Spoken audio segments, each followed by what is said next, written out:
Welcome to the summary of the book, 0 to 1 by Peter Thiel.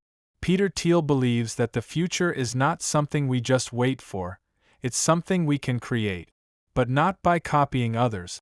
According to this author, true progress comes when we go from 0 to 1, when we create something completely new that didn't exist before. How this author explains it is that going from one to many is about copying. For example, if you open another pizza shop or another coffee brand, you're doing something that's already been done. That's one to many. But creating the first delivery app that changes how people order food, that's 0 to 1. It's not just more, it's different. And that's where the biggest opportunities live. He argues that most people are focused on improving what already exists, but few are trying to create something new from scratch. That's why innovation is rare and valuable. Going from 0 to 1 takes vision, courage, and original thinking.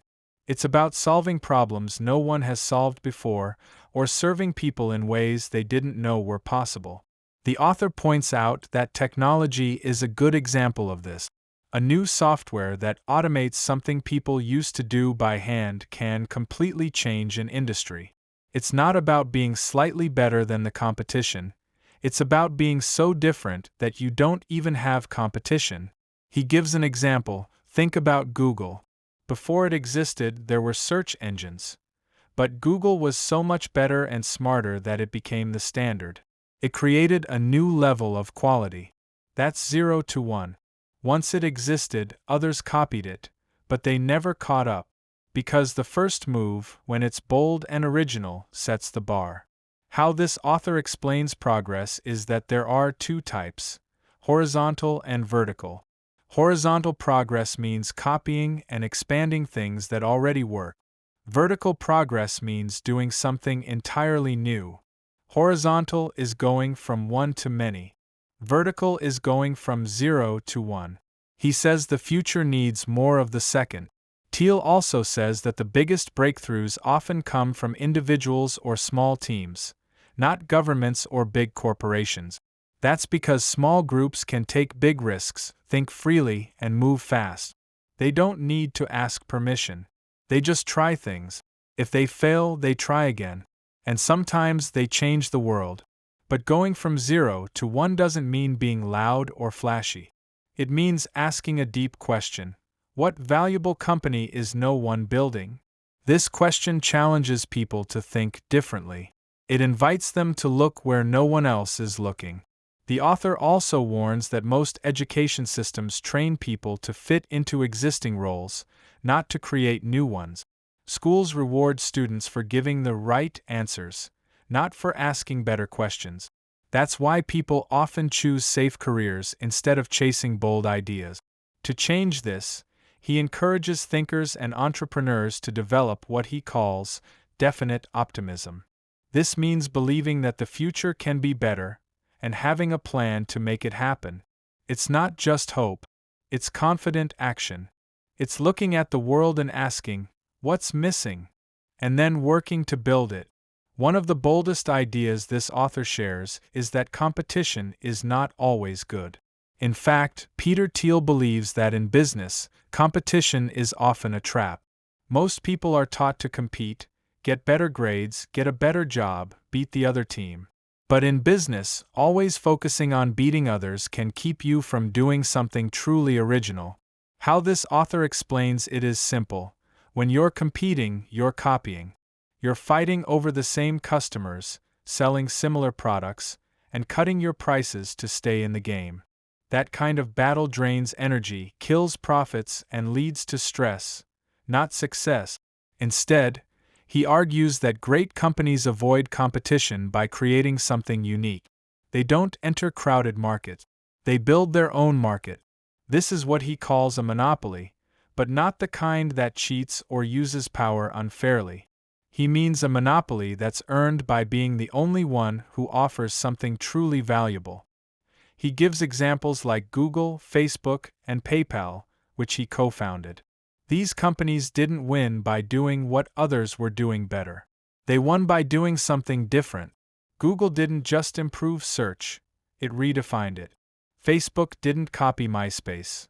It created a social network that felt real and personal.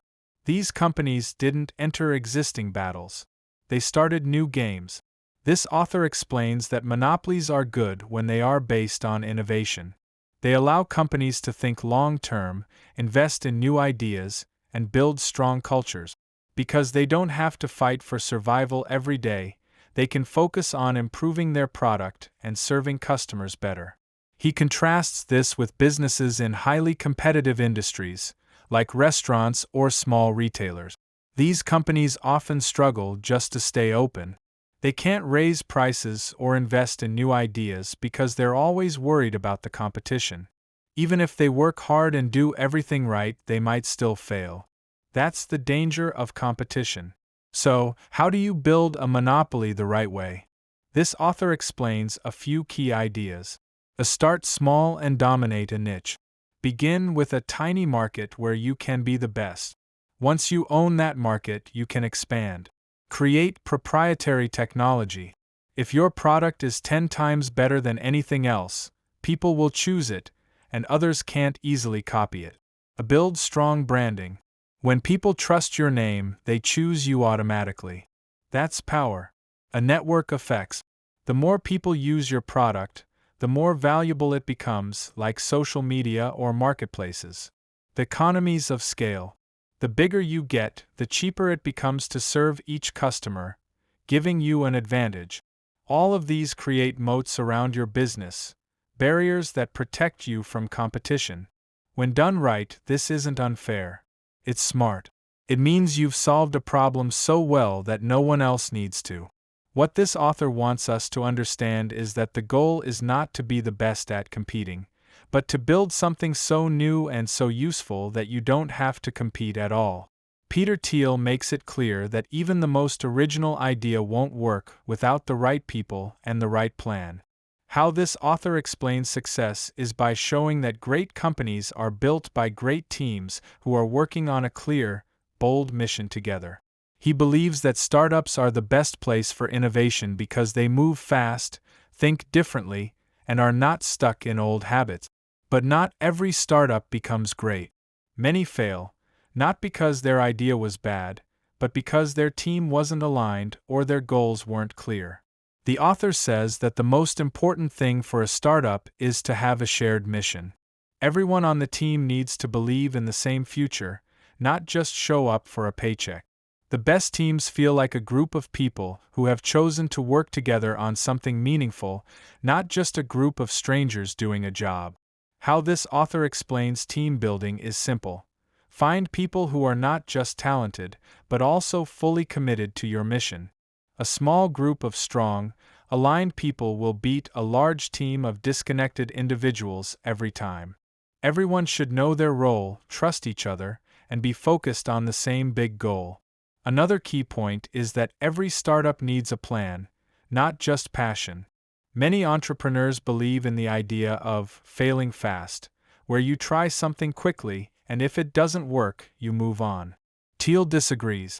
He says that the best startups don't just try things randomly. They plan carefully, think deeply, and build with purpose. He points out that big businesses like Google or Apple didn't succeed by guessing. They had clear plans, smart decisions, and deep thinking behind every step. Being bold doesn't mean being reckless.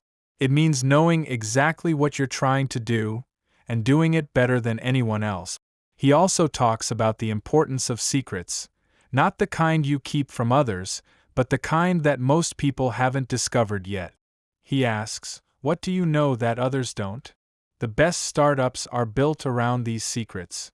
Hidden truths about the world that few people understand. If you can find a truth like that and build a company around it, you have a huge advantage.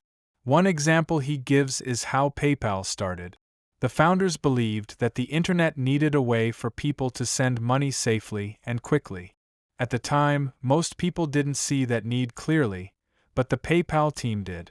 They acted on that secret, and it helped them build a huge business. How this author explains startup success is not by chance, but by choice. Great companies don't happen. They're built with care, clarity, and a strong foundation. He also stresses the importance of ownership.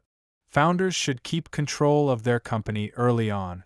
If you give away too much ownership to investors or hire people who don't share your values, your mission can get lost. Strong leadership and clear direction are what keep a startup focused as it grows. Finally, Thiel reminds us that timing matters. A great idea launched too early can fail. The same idea launched at the right time can take off. So smart entrepreneurs don't just ask, "Is this a good idea?" They ask, "Is now the right time for this?" By building around a secret, choosing the right team, planning carefully, and acting with purpose, startups increase their chances of turning an idea into a truly world-changing company. Peter Thiel ends his message with a powerful idea. The future doesn't just happen, you create it. How this author explains the future is not as a mystery, but as something we shape with our choices, ideas, and actions. But to build the future, we have to think differently than the crowd. He believes that most people today are playing it safe. They try to follow trends, fit in, and do what others are already doing.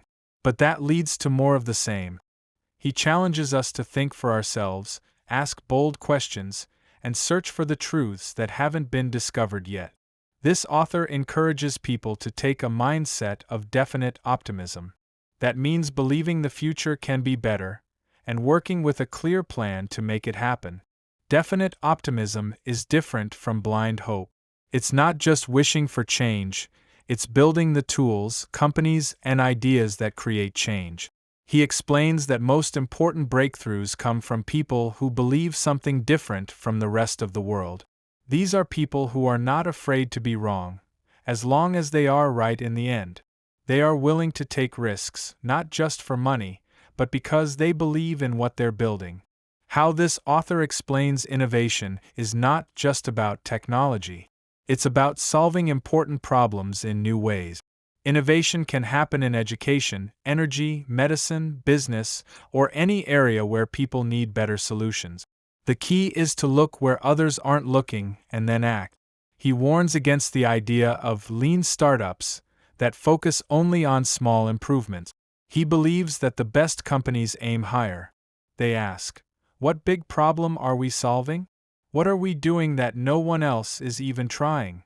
These are the questions that lead to 0 to 1 moments, real breakthroughs. Thiel also reminds us that progress is not automatic. In the past, the world saw huge leaps forward, like electricity, airplanes, and the internet. But now, many people have stopped believing in bold progress. That's why it's more important than ever to dream big, take risks, and build. He says that the world needs more people who will not just join the crowd, but stand out with new ideas, strong convictions, and the courage to lead. That's how we move forward, not by copying what's already been done, but by starting something entirely new. To end, this author asks a powerful question. What valuable company is no one building? This question is not just for entrepreneurs. It's for anyone who wants to make a difference. It pushes us to stop waiting for permission or perfect timing, and to start now, even in small ways, to shape the future. The path from 0 to 1 is not easy. It's full of risk, doubt, and hard work. But it's also where real change happens, and where true success is found.